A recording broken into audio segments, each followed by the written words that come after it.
ब्यास में हुआ सत्संग कार्यक्रम। राधा स्वामी सत्संग ब्यास के संत गुरु बाबा जी ने संगत को दिए दर्शन। कई लाखों की संख्या में पहुंचे श्रद्धालु। नमस्कार, आदाब, सत श्री अकाल आप सभी दर्शकों को। राधा स्वामी, आप देख रहे हैं सिटी वेब न्यूज़। जी हाँ, आपको बता दें कि आज रविवार के दिन 10 दिसंबर को ब्यास स्थित राधा स्वामी सत्संग ब्यास केंद्र पर सत्संग कार्यक्रम हुआ, जिसमें बाबा जी ने सत्संग फरमाया। 10 बजे पंडाल में पहुंचकर राधा स्वामी सत्संग ब्यास के संत गुरु बाबा गुरिंदर सिंह ढिल्लों जी ने लाखों की संख्या में दर्शनों की प्यास को बैठे संगत को दर्शन से निहाल किया। आज जिस बानी की तर्ज पर बाबा जी ने सत्संग फरमाया वह तीसरी पातशाही जी की बानी है। हर की पूजा दुर्लभ है संतो, कहना कछु न जाई थी। इसके ऊपर बाबा जी ने बड़े ही अच्छे से खोल कर समझाया। बाबा जी फरमाते हैं कि ये गुरु घर की बानी है।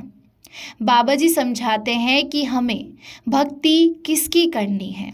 सारे धर्म, सारे मजहब यही समझाते हैं कि परमात्मा एक ही है और हमें उन्हीं की भक्ति करनी है। पर हम मजहबों से जुड़ जाते हैं, शरीर से जुड़ जाते हैं। इस जड़ शरीर को ही अपनी आत्मा समझ बैठते हैं, जबकि ये सिर्फ एक मिट्टी का ढेर है।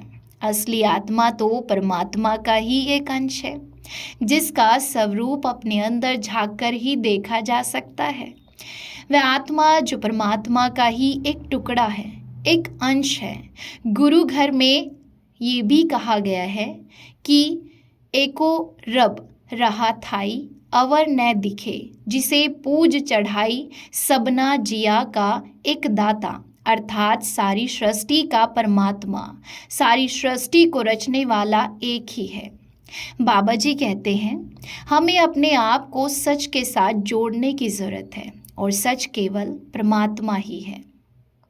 हमें केवल एक की भक्ति करनी है। बड़े बड़े महापुरुषों ने अपनी अपनी भाषा में हमें यही समझाया है, क्योंकि महापुरुषों का जन्म ही हमें परमात्मा तक पहुंचने की राह दिखाने के लिए बना हुआ है, न कि माथा टेकने के लिए।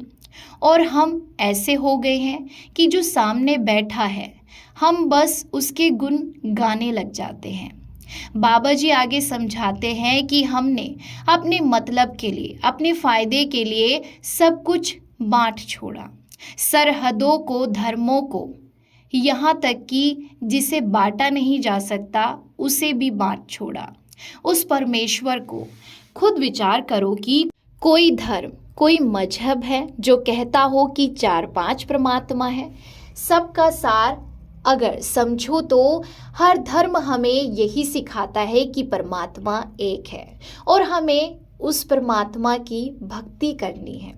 ये तो उस समय की मांग को देखते हुए अलग अलग महापुरुषों ने अलग अलग साधन पेश किए थे परमात्मा की भक्ति के लिए, क्योंकि जैसे हर देश में अनेकों लोग अनेकों भाषाएं बोलते हैं, लेकिन हर किसी को अपनी भाषा के सिवा दूसरी भाषा समझ नहीं आती। वैसे ही अध्यात्म को समझने की सोच भी सबकी अलग अलग थी। इसीलिए लोगों की इतनी भिन्नताएं देखते हुए परम पिता परमेश्वर की भक्ति के लिए अलग अलग साधन समाज में प्रस्तुत किए गए, लेकिन सबका उद्देश्य केवल और केवल एक ही था कि सगल सृष्टि के रचयिता हैं, जिन्होंने हम सबको बनाया है। उस परमेश्वर की भक्ति कर चाहे किसी भी मार्ग उस परमात्मा का नाम जप के भक्ति करके उस परमात्मा और अपने बीच की दूरी को मिटाकर हम परमेश्वर की प्राप्ति कर सके, जो हमारे भीतर ही वास करता है।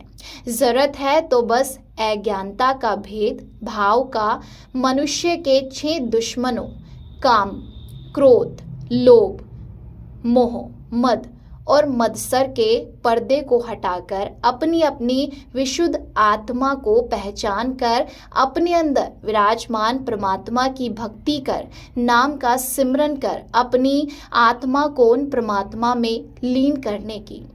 जानकारी के लिए बता दें कि सत्संग कार्यक्रम में आसपास व उत्तर प्रदेश, दिल्ली, हरियाणा के श्रद्धालु भी बड़ी संख्या में पहुंचे।